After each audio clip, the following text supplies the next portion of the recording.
Disturbing conversation with my 7-year-old daughter. Dad, I saw a zombie. I was in the kitchen making tea when my little girl came rushing in. She ran through the back door so fast she almost tripped up the step. I poured boiling water from the kettle into a mug, hardly looking up. Oh yeah, I did. Its face was all pale and messed up. It was gross, Dad. I put the kettle back and picked up the milk. Sighed inwardly. I really had to be more careful about what I watched on TV in the evening. Rosie has a habit of sneaking downstairs in the night, and last week she caught me watching The Walking Dead, of all things. She's had zombies on the brain ever since. I keep telling her they're not real, but it doesn't seem to make a difference. Sweetheart, what did we say about zombies? I scooped the tea bag out of the mug and dumped it in the bin. You know, if you keep talking about them, Daddy's going to get in trouble with Mummy again. Yeah, but I saw one. I know, darling, but I already checked the back garden twice yesterday, and I can promise you it's a zombie-free zone. No, not in the back garden. I didn't see it in the back garden. I had the mug half raised to my lips, but now I put it down again. I turned to look at Rosie. Her hair was wind-swept and her little cheeks were red, as if she'd been running.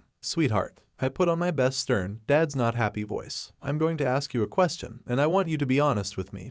Have you been playing along the path out back again? I didn't really need to ask the question, because I already knew the answer. Rosie is allowed to play in the garden on her own, and sometimes, if she asks us permission first, we let her ride her bike along the path at the back of our house. The one that runs past all the neighbors' back gardens. But that's all we allow her to do. This area is pretty safe, but these days you can never be too careful. There was a burglary a couple of roads over a few months back, and last year someone was mugged on the high street. Several years ago, a few towns over, a little boy even went missing. That was quite a long way away from here, of course, but it made national news for a few days until the search fizzled out. And it made a lot of parents more cautious. Rosie's getting older now, and she's an adventurous girl.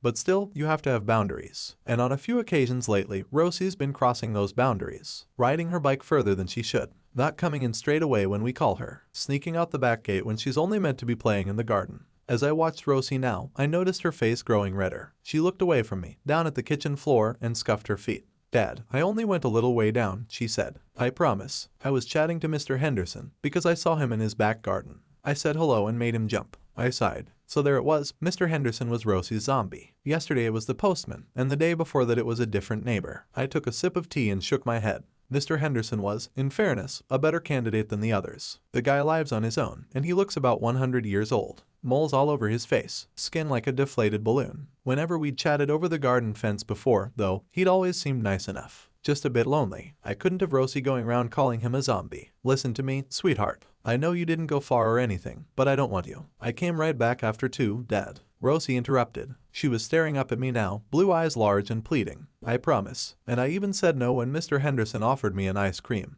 Because I know you don't like me taking stuff from strangers. I opened my mouth to respond, then paused. He offered you ice cream. Yeah, but I said no. Mr. Henderson really wanted me to come in and have one.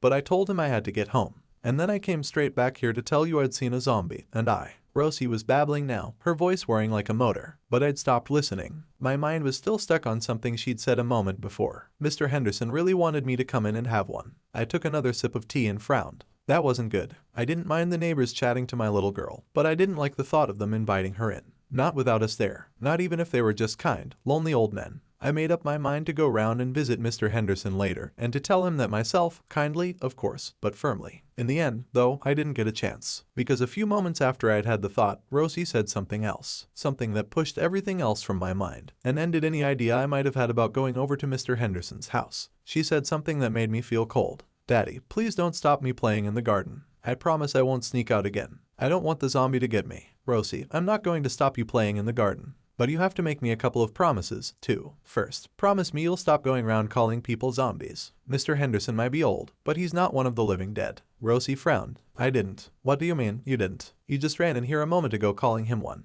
No, I didn't. Mr. Henderson's not a zombie. I saw the zombie in his house, but it wasn't him. I frowned. I had the mug raised to my lips to take another sip of tea, but now I put it down again. What do you mean, sweetheart? You saw someone else in his house. Yeah, the zombie, Dad. I could see it pressed against his little basement window while I was talking to him. Cold fingers ran up my spine. What? Yeah, it was really scary. Its face was all bashed up and bloody, and its mouth was open, like it was screaming at me. But do you know what confused me most, Dad? I tried to keep my voice steady. What? Well, I didn't realize kids could be zombies, too. I thought it was only grown-ups. But I guess I must have been wrong, 'cause the one in Mr. Henderson's basement looked just like a little boy.